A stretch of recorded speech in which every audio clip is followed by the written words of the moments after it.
Tiruvannamalai starting point.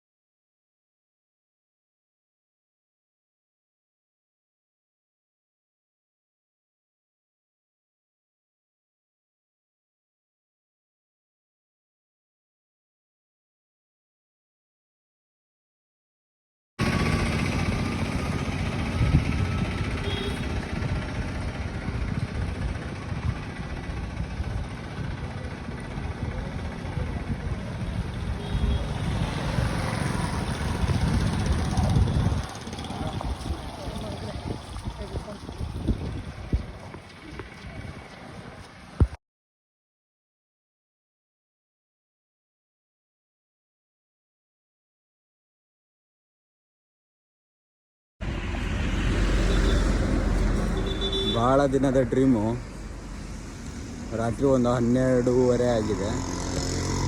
12:30 Tiruvannamalai ಗಿರಿ ಪ್ರದಕ್ಷಿಣ ಮಾಡ್ತಾಯಿದ್ದೀವಿ.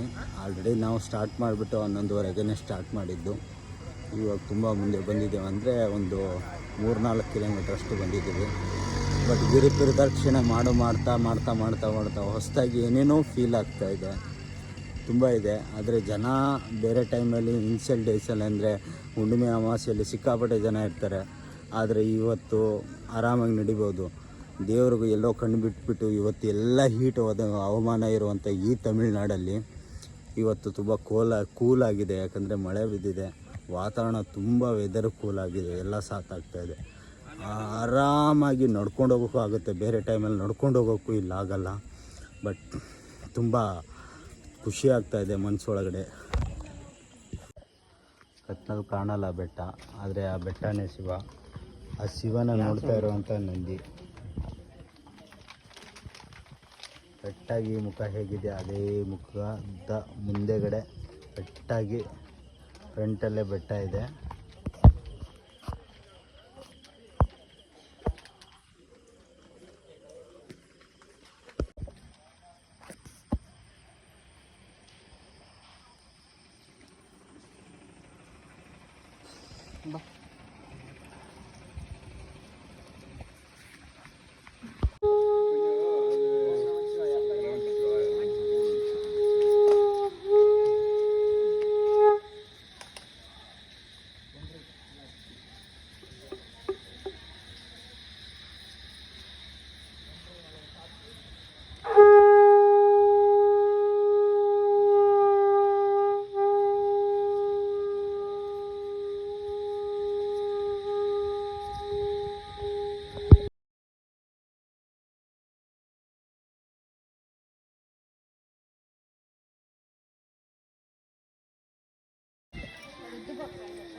ಆ ಕಡೆಯಿಂದ ಒಂದು ಚಿಕ್ಕ ಕಲ್ಲಿದೆ. 2 ಕಲ್ಲಿನ ಮಧ್ಯೆ ಬಂದರೆ ಮೋಕ್ಷಕ್ಕೆ ದಾರಿ ಅಂತೆ. ಅಂದರೆ ಕೆಲವೊಬ್ಬರು ಮೋಕ್ಷ ಸಿಗಲ್ಲ ಅಂತ ಅಂದರೆ ಅವರು ಬರೋದಕ್ಕಾಗಲ್ಲ, ಆ ಜಾಗದಲ್ಲಿ ಸಿಕ್ಕಾಕೊತಾರೆ ಅನ್ನೋದು ಇಲ್ಲಿನ ನಂಬಿಕೆ.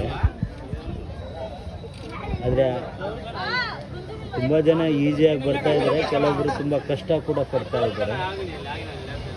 ಆದರೆ ಇದು ಮಾಡೋಕ್ಕೆ ತುಂಬ ಕ್ಯೂ ಕೂಡ ಇದೆ, ದೊಡ್ಡ ಕ್ಯೂ ಇದೆ.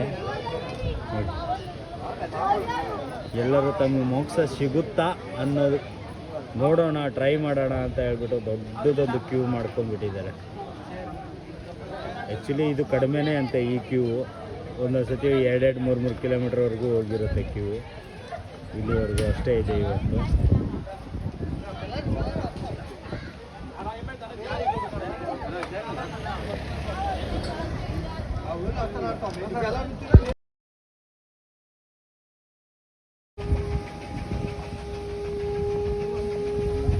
ಈಶಾನ್ಯ ಲಿಂಗಂ. ಇಲ್ಲಿಗೆ ತಿರುನಾಮಲಯ ಎಲ್ಲ ಲಿಂಗಗಳು ಕಂಪ್ಲೀಟ್ ಆಯಿತು. 14 ಕಿಲೋಮೀಟ್ರು. ನೆಕ್ಸ್ಟ್ ಜರ್ನಿ, ನೆಕ್ಸ್ಟ್ ಒಂದು ಗೋಪುರಕ್ಕೆ ಹೋಗ್ಬಿಟ್ರೆ ಕಂಪ್ಲೀಟ್ ಆಗುತ್ತೆ. ಇಲ್ಲಿಗೆ ಲಿಂಗಗಳು ಕಂಪ್ಲೀಟ್ ಆಗಿದೆ.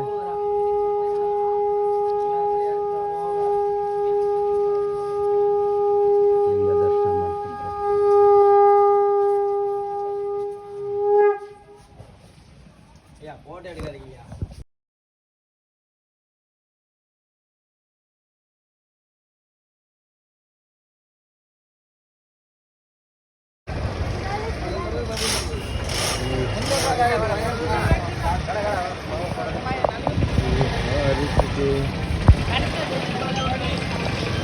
ತಿರುನಾಮಲೆ ರಾಜಗೋಪುರ.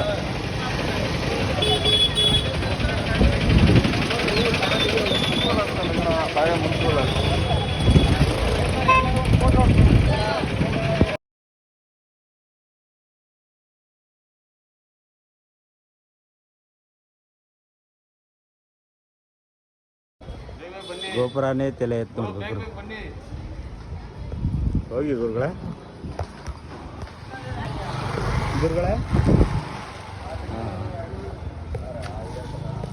ಏನಿಲ್ಲ ಗುರುಗಳೇ, ನಿಮ್ಮ ದರ್ಶನ ಆಗಬೇಕಾಗಿತ್ತು. ಆಯಿತು.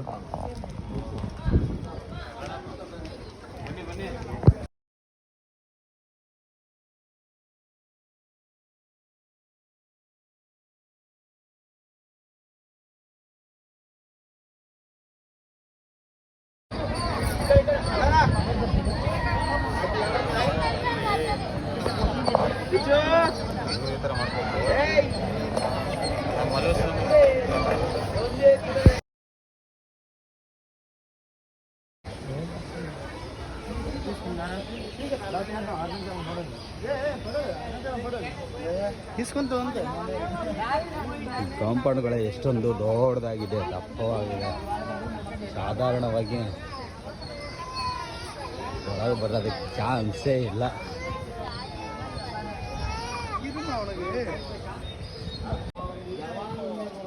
ಗೋಪುರ ನೋಡಿ ಎಷ್ಟು ದೊಡ್ಡದಾಗಿದೆ. ನೋಡ್ತಾ ಇರಬೇಕಂತೇಳಿ ಹೋಗ್ತಾ ಇರುತ್ತೆ.